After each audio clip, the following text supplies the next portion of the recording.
Space Cats, it's me, Jules, fellow Space Cat illustrator and maker of teeny tiny things, and the time has come to start revealing the secret library to you. Over my shoulder you might just be able to see, in there, a little world. But before we dive in, you might be wondering what the heckity heck I'm on about. Well, a couple of years ago, I had an idea. I was really inspired to make a sort of immersive art installation, theatre production and storytelling project all in one go. And I was thinking about having a set that really immerses the children in that story. The story that really inspired me was the story of The Borrowers. You might be aware of this series of books by Mary Norton that she wrote back in the 1950s. It's quite dated when you look at the actual books now, but there are a couple of films that have been made that bring the story a bit more up to date and true to life. The Borrowers are tiny little people, normal human beings, but tiny, and they live under the floorboards of a very grand house.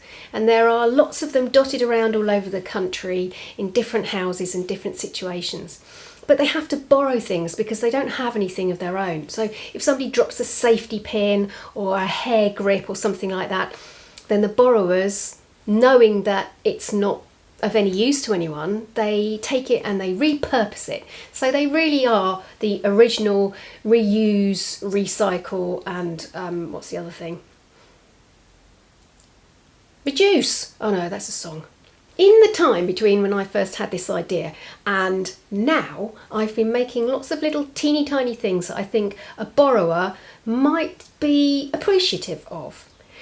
So the idea is having this set of what's like an Edwardian library. I've collected, thanks to some very good friends of mine, some very old knackered books so that it's going to form the library. I've got lots of old furniture that I'm going to bring and a wonderful chair and some old lamps and that sort of thing. So it's a little bit steampunky but mostly Edwardian, old librarian kind of vibes. The idea is that the set is going to be like an Edwardian library in somebody's house where maybe there's borrowers underneath the floorboards there. It's going to be lots of red damask and velvet covering the walls so that it doesn't look like a white gallery. And there's going to be a little gap between these that you can crawl through to get into the library.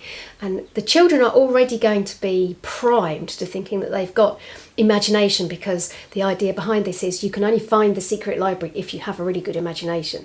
So they already think they're going to have a good imagination when they come there. And I'm going to hold a creative writing workshop for these children.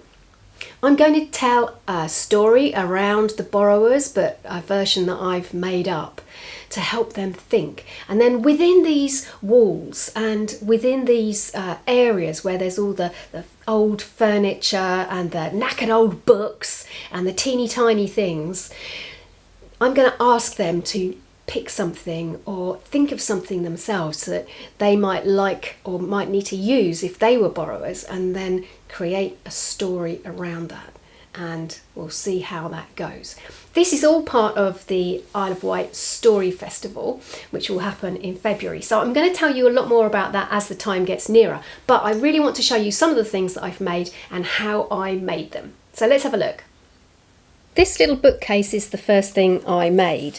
I ordered some thin sheets of this wood. I think it might be balsa wood, maybe.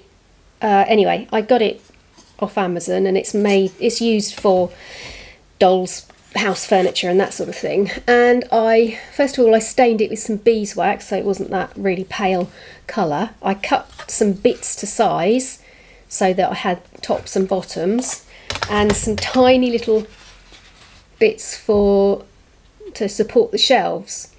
And I made some tiny books, which you can find out how to do that really easily. Look on Pinterest, and I need some more for the bottom shelf. And that was it really. The only thing I would change about this is I did draw some lines where I thought I was going to have the shelves, and they are still visible, which is a bit annoying, but I'm going to have it inside the room so you can't really see that. So I'm going to let that slide. This is the little lamp that I made out of a turkey oak acorn cap. This part here is actually a biro inner that's been finished. This is a stone, and then I've just hot glue gunned some legs to it, and as you can see there's still one to go, so I'll do that now. Let's get some splodge of glue on that,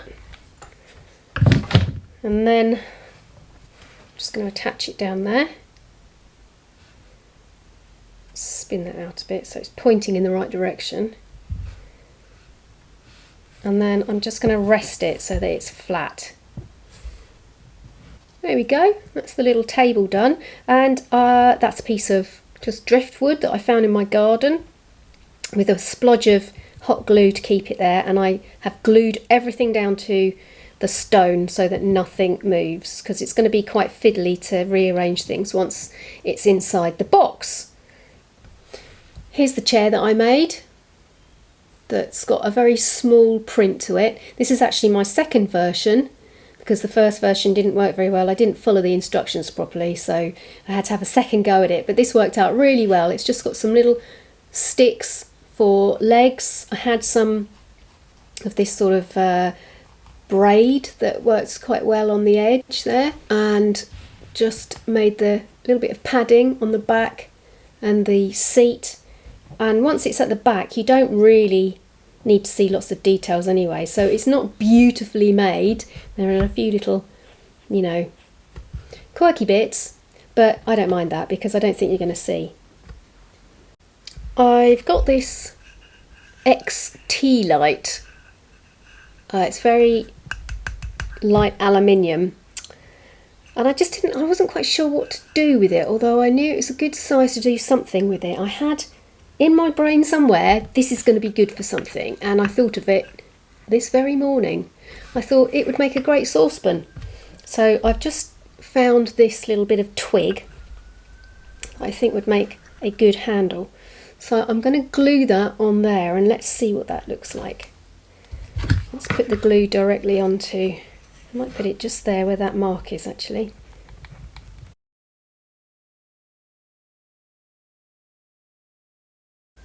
You've got to be really careful with hot glue guns that you don't get the glue directly onto your skin because it's extremely hot. And I'm going to go over that as well, just so that it's kind of sealed. And then not touch that. And let that dry. I think that makes quite a good saucepan. Need to make some little potatoes or carrots or something to go in it. So there we go, that's my little look around what I've done for the secret library so far. There are loads of other things that I've got at home that I've collected, from tiny little hedgehogs to ships with sails on to, oh, just millions of things. It's going to be great, and I can't wait to show you around when the finished thing is there. But on my way back from town the other day, I found this. Yep, it's a Barbie stiletto. I mean, honestly, if I wore a shoe like that, I'd be fallen over within half a second, I reckon. But it was just one solitary little shoe on its own, feeling sad, and I thought it could be something. But the question is, what? I'm thinking that maybe it could hold a quill and a little ink pot. It doesn't have to stay pink, I can spray paint that black or something. But if you've got any ideas as to what I could do with this Barbie shoe, it's got a split up the back as well so that you can get it on Barbie's little footy, please drop a comment, would you? Because I'm having trouble trying to conceive an idea for this one. Alright, Space Cats, that's it for this week. Next week I'm going to be drawing again in the studio, and I look forward very much to seeing you then. Until then, I'm off to chew on my chihuahua. Haven't done that one for a while. I will see you next week. Nanu nanu.